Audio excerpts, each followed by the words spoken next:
What it is, what it do, cyber world. It is your girl, the one and only Ash Said It. AshSaidIt.com. AshSaidIt.com. Thank you for tuning into the Ash Said It Daily podcast show. We appreciate and love each and every one of you guys. 250,000 plus. Thank you. I love it. It's beautiful. Today I am joined by publisher, writer, CEO extraordinaire, the wonderful Miss Eileen Doyon. Eileen. Hi, Ash. Thank you very much. And congratulations on your 250,000 viewers, listeners. Thank you so much. I still have to pinch myself daily. I'm like, wow, these many people are paying attention. This is a good thing. A little nerve-wracking. Love y'all. It is a good thing. All right, Eileen. So let our audience know, where are you from? Where do you represent? I am from, right now, I live in Portsmouth, New Hampshire, my husband and I have a book series out called Unforgettable Faces and Stories that I started back in 2013. Okay, cool beans. So have you always been a writer? I haven't, Ash, and it's really funny. You know, when I was growing up, my father used to, I used to ask my father questions like, what about this, or what are you going to do here? And he would always look at me, Ash, and he would say, what are you doing, writing a book? And we would laugh, and it was just something that he always said for whatever reason. Never in a million years did I ever inspire, if you will, to be a writer. And my dad passed away in 2011 of lung cancer, and I was with him right up until the end. And I had lost my mom and my brother back in 1981, a few months apart, and never really had a healing process, if you will. So I knew that when my dad passed, I was really hurting, and I didn't know what to do, but I was smart enough to know that I had to do something. So what did I do, Ash? I went online and did a Google search, and they said the best thing you can do is start a journal, and that's what I did. I started writing in a journal, and I did that for about 2 weeks, and a little bit about my personality. I just got bored with that very quickly because it wasn't enough for me. I needed to do more and get my hands in more, but I enjoyed doing the writing. And I said to my husband, I'm going to write a book about my father. And then I looked at him and I said, well, okay, yeah, the only person that's going to read it is me, and then you'll just read it out of courtesy to me. And I've always, I appreciate the military. I know you served in the military. Thank you, Ash, very much for your service to our country. And I never really knew that. I knew my dad was always fought in World War II and fought on foreign soil, but I never knew that he was in Iwo Jima, and he quit high school when he was 17 to put his boots on Iwo Jima when he was 17 years young. And he and three of his brothers served in World War II, and he was the youngest and the only one that saw combat on foreign soil. And I never knew that, Ash, up until my dad was dying and going through his things, and I was so embarrassed that I never knew that. So I wanted to do a tribute to my dad, and I said, if I want to do this, there has to be other women that want to do the same thing, to do a tribute to their father. And I did my first book as a healing project, if you will, and thus I started Unforgettable Faces and Stories. Awesome sauce. That is a beautiful tale, and the fact that you could take those memories, because for me, it's going on 4 years since my mom passed, and she was my best friend and everything, and my biggest support system. How were you able to put your words and put your thoughts on paper and be open to, criticism? Because, people, they look at stuff and they criticize, these are your personal thoughts. How did you feel about that? Well, I don't know how this is going to sound, but I've realized that through life, that you can't please everyone. But you know what, Ash? As long as we please ourselves, and at the end of the day, you put your head down on your pillow and say, I did everything to the best that I can, and I did things right, then so be it. And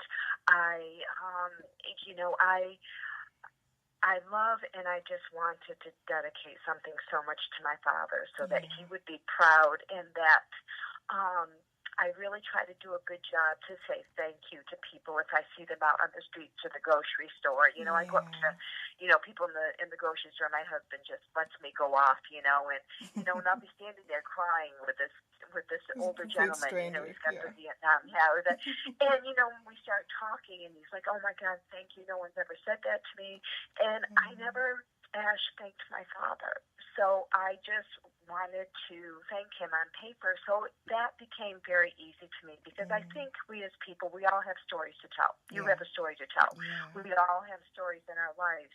And even though you tell someone your story, I tell someone about my father and I tell them a story, it's different when you put it on paper and you write. It is such a healing for you when you put it on paper. It just really makes a difference. And that's how I started my series, because I reached out to most of my girlfriends that I went to school with, because most of our dads fought in World War II. And they said to me, "Oh my God, Eileen, I can't thank you enough." People would say, "I had all this information all over my house, if you will, but I never put it all together about my dad." And they said, "Now I have this book that I can give to my grandkids. I can give to my family members because it's put together in a book." And that gave me my aha moment, if you will. I said to my husband, I said, "You know what, Danny, I think I've got something here, because it's good. It makes people feel good. It's a tribute. I just really feel that I have something that I want to continue."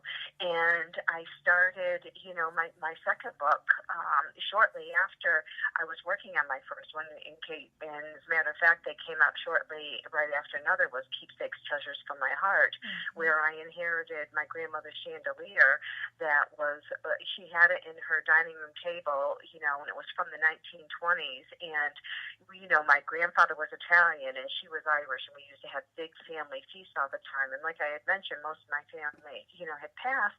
And I still remember those holidays, and I can almost visualize where these people sat and what they wore, and there would be this, and it's a beautiful turquoise tulip-shaped chandelier, and I look at it and it warms my heart. And I had other people that wrote about keepsakes from people that had passed that they had received through the years, from a Christmas ornament to a picture. And I had one woman that, her best friend, they gave her 12 weeks to live. She had cancer, and the woman who passed away went out and bought 5 plates for her friends that were so dear and near to her heart, and put a saying on that she could leave as a keepsake to her friends. And just we have all these stories inside us, and they need to be told, and that's my mission. Yeah, well, you're absolutely touching hearts around the globe, and it's making a difference, because everyone, like you said, everyone has a story, and you never know who needs to hear your story. Absolutely. You never know who needs to hear your story. And, it's funny because, my books, I did one on Pet Tales, which is an incredible book. I did several stories on service dogs, both to people that had served in the military, and a gentleman who's blind that's climbed every peak in New Hampshire and speaks to students around New England area, and as an inspiration. And he's blind and he has a service dog. And that was an eye-opener to me, because you always see, service dogs, but you really don't, a lot of people don't really know what goes behind the scenes with one. And then I did another book that came out last year, The Second My Life Changed Forever, and someone said, "Oh, Eileen," she says, "I was really surprised because the first story I read was about a woman that left her small hometown in Austin. She had this huge career, and she came home for a wedding, was in Walmart parking lot, ran into this guy she went to high school with, and ended up marrying him and moving back home." So, the stories are peaks and valleys and highs and lows. They're not always just sad stories. We want to share happy stories also. Right, absolutely. So with these book projects under your belt, what would be your next book project, if we can talk about that? Oh, that's a wonderful question asked, but I can't tell you that.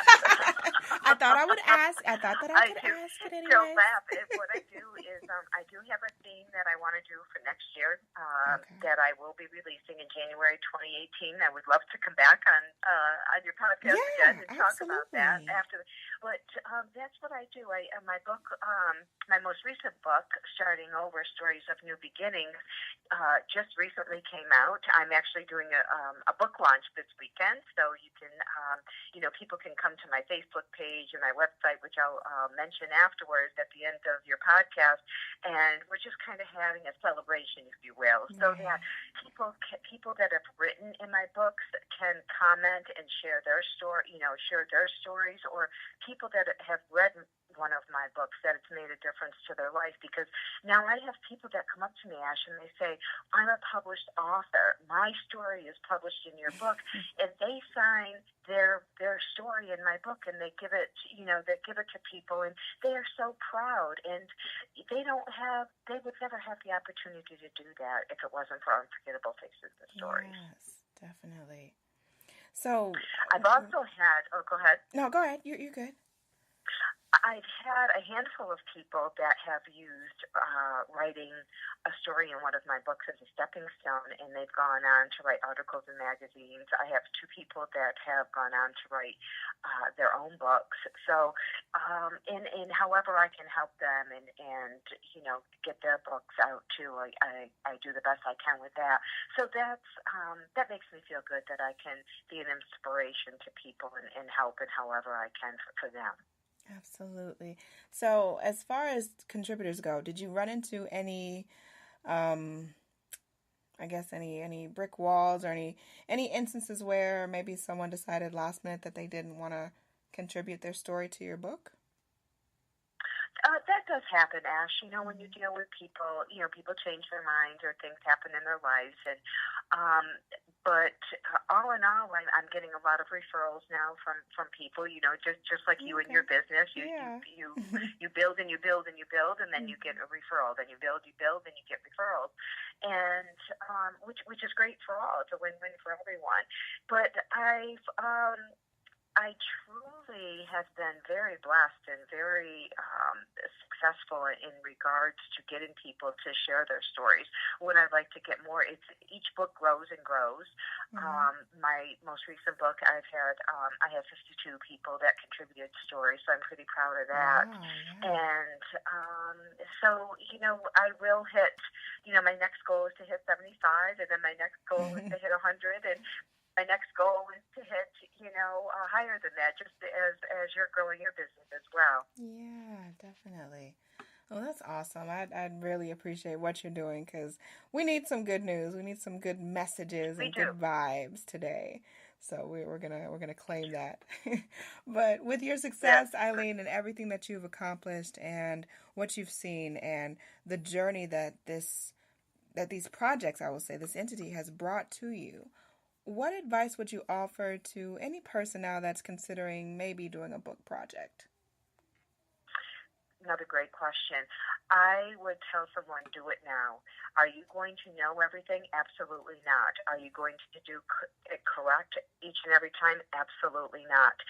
My first books that I did, the first 4 that I did have a self-publisher. And me and my personality, I wanted a little bit more control in what I was doing. And it was funny because when I first went to him, Ash, I said, okay, this is what I want to do. And he says, okay, well, this is what you need to do, this, and this, and gave me like a list of things. And this was right before, around the 1st of December. So he says, when you have this done after the 1st of the year, come and see me. So, I called him up, I went over to his house, knocked on the door, and he just looked at me. And I said, okay, I have all my stuff. And I looked at him, and he looked at me, and I said, oh, my God, you didn't think I would do this, did you? And he said, no, most people don't. And I said, well, you haven't worked with me before. And I don't say that to pat myself on the back, but I had to Google things. I mean, we are so blessed that we have our fingertips. Oh, yeah. If I didn't know something, I would Google it. And would I go back and change things? Absolutely. But, I grew. And I think by doing that, Ash, people that belong to my community of unforgettable faces and stories, it gives them inspiration because they've seen me grow, they've seen the mission grow, and they're growing too. And then that's going to give them inspiration. And I started doing my books myself, my last 3. I've done, and actually on my my most recent book, Unforgettable Faces and Stories, I actually did the entire cover, and I'm actually on the cover of the book. Oh, wow. And I have my dad's trench coat and my dad's hat on, and I know he's smiling down. I just get these inspirational thoughts, and I just write them down, and, sometimes my husband looks at me and he says, "You're really going to, walk the railroad tracks in your town with a suitcase and a teddy bear and a trench coat and your dad's hat?" I said, "Yep." And I have to be honest with you, I've gotten so much feedback on this cover. It's incredible. So I do all the design work. I have a marketing person who's phenomenal, that works for me part-time, and I'm trying to do all my social media myself. And, what I can't figure out, she does for me. So it makes for a good partnership. But I would just tell people, just do it. Just do something. If you say I'm going to do something 5 times a week, do it 5 times a week. If you say I'm going to do it once a week, then gosh darn it, do it once a week. Just stick to your program that you set for yourself. Sounds like a plan. Eileen Doyon, let everyone know the best way to get in contact with you for anything.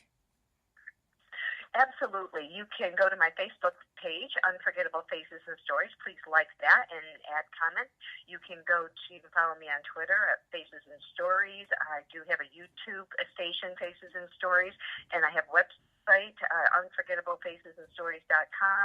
And on LinkedIn, you can find me under my personal name, Eileen Doyon, and I have all my information for my book series right there, Ash. And I'd love to connect and join in however I can help you. And, down the road, I'm more than glad to do that. So make sure that you reach out to me and connect with me. And I look forward to reading your story, Ash, at some time, perhaps in one of my books. That's right. And, put the fire up under me, Eileen. Yeah. Yeah, definitely. I appreciate that because I need the fire up under me, Eileen. I need you to put me on notice. I definitely need you for that. But Eileen, thank you. It has been an absolute pleasure having you on the program. You are more than welcome back on whenever you've got stuff to announce. The next book, the big announcement, 2018. Looking forward to that. And just much more success to you, Eileen. I know that you're making a difference and you're touching people's lives. So just continue being awesome. Keep being great.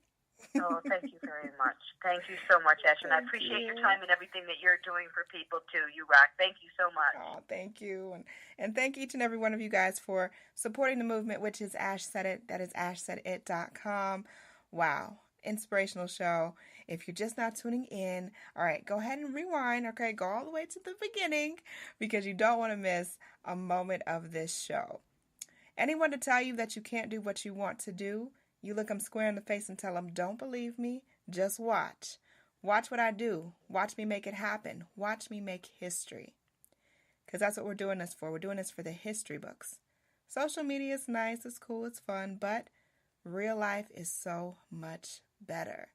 Talk to you guys later.